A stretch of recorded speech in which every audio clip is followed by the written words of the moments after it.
സംസ്ഥാനത്തെ സാമൂഹ്യ സുരക്ഷാ ക്ഷേമ പെൻഷൻ തുക കൈപ്പറ്റുന്ന 62 ലക്ഷത്തോളം വരുന്ന ആളുകൾക്ക് ബാങ്കിന്റെ അറിയിപ്പുകൾ വന്നു. ഗുണഭോക്താക്കൾക്ക് 2025 ഫെബ്രുവരി മാസത്തിലെ പെൻഷൻ തുക വിതരണ നടപടിക്രമങ്ങൾ ഇന്നു മുതൽ സംസ്ഥാന സർക്കാരിന്റെ ഭാഗത്തു നിന്നും ആരംഭിക്കുമ്പോൾ സാമൂഹ്യ സുരക്ഷാ ക്ഷേമനിധി പെൻഷൻ ഗുണഭോക്താക്കൾക്ക് ഒരു ഗഡു പെൻഷൻ കൂടി അനുവദിച്ചതായി ധനവകുപ്പ് മന്ത്രി അറിയിച്ചു. ഇതിനായി 812 കോടി രൂപ അനുവദിച്ചതായാണ് ധനകാര്യമന്ത്രി കെ എൻ ബാലഗോപാൽ വാർത്താ സമ്മേളനത്തിൽ അറിയിച്ചത്. 62 ലക്ഷത്തോളം പേർക്കാണ് 1600 രൂപ വീതം ലഭിക്കുക.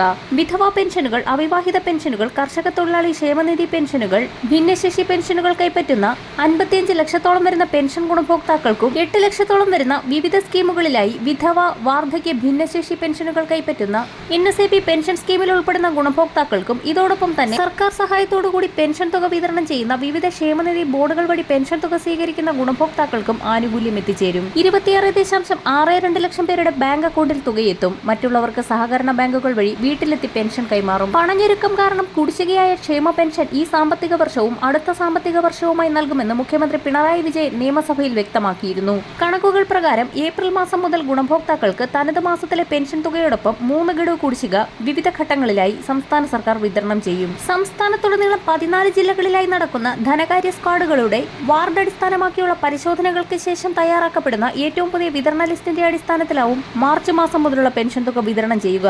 പെൻഷൻ പട്ടികയിൽ നിന്നും പുറത്താക്കപ്പെടുന്ന ഗുണഭോക്താക്കൾക്ക് കുടിശ്ശിക പെൻഷൻ തുകയിൽ അർഹതയുണ്ടോ എന്നുള്ള കാര്യത്തിൽ വരും ദിവസങ്ങളിൽ സംസ്ഥാന സർക്കാരിന്റെ ഭാഗത്തു നിന്നും പ്രഖ്യാപനമുണ്ടാകും. 2025 ജനുവരി മാസം വരെ ഒരു മുടക്കവും കൂടാതെ പെൻഷൻ തുക ലഭിച്ചുകൊണ്ടിരുന്ന എല്ലാ ഗുണഭോക്താക്കൾക്കും നിലവിൽ വിതരണം ആരംഭിക്കുന്ന ഫെബ്രുവരി മാസത്തിലെ പെൻഷൻ തുകയായ 1600 രൂപ വീതം കൂടി എത്തിച്ചേരും.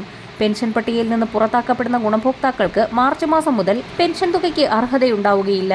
പെൻഷൻ വിതരണ നടപടിക്രമങ്ങൾ ആരംഭിക്കുന്നതിന്റെ ഭാഗമായി ഇന്ന് രാവിലെ 10 മണി മുതൽ സേവനയുടെ സൈറ്റ് ക്ലോസ് ചെയ്യുകയും വരുന്ന ആഴ്ച മുതൽ ഗുണഭോക്താക്കൾക്ക് പെൻഷൻ വിതരണം നടത്തുകയും ചെയ്യുമെന്ന് ധനവകുപ്പ് അറിയിച്ചു. ഇതോടൊപ്പം തന്നെ 200 മുതൽ 500 രൂപ വരെയുള്ള കേന്ദ്രവിഹിതം ബാങ്ക് അക്കൗണ്ടുകളിൽ എത്തിച്ചേരുന്നവർക്ക് അറിയിപ്പ്. ബാങ്ക് അക്കൗണ്ട് ആധാർ ലിങ്ക് ചെയ്യാത്ത ഗുണഭോക്താക്കൾക്ക് ഈ ഒരു തുക എത്തിച്ചേരുന്നതല്ല. ഇതോടൊപ്പം തന്നെ വിവിധ ബാങ്കുകളിൽ പെൻഷൻ തുക സ്വീകരിക്കുന്ന ഗുണഭോക്താക്കൾ മിനിമം ബാലൻസ് തുകയായ 1000 രൂപ വീതം അക്കൗണ്ടുകളിൽ നിലനിർത്താത്ത സാഹചര്യമുണ്ടെങ്കിൽ ഇവർക്ക് ഈ ഒരു തുക കുറച്ച് ബാങ്കിന്റെ ഫൈനും ഈടാക്കിയതിനു ശേഷം ബാക്കി തുക മാത്രമേ ലഭിക്കുകയുള്ളൂ. വരും മണിക്കൂറുകളിലെ സർക്കാർ അറിയിപ്പുകൾക്കായി ചാനൽ സബ്സ്ക്രൈബ് ചെയ്യാൻ മറക്കാതിരിക്കുക.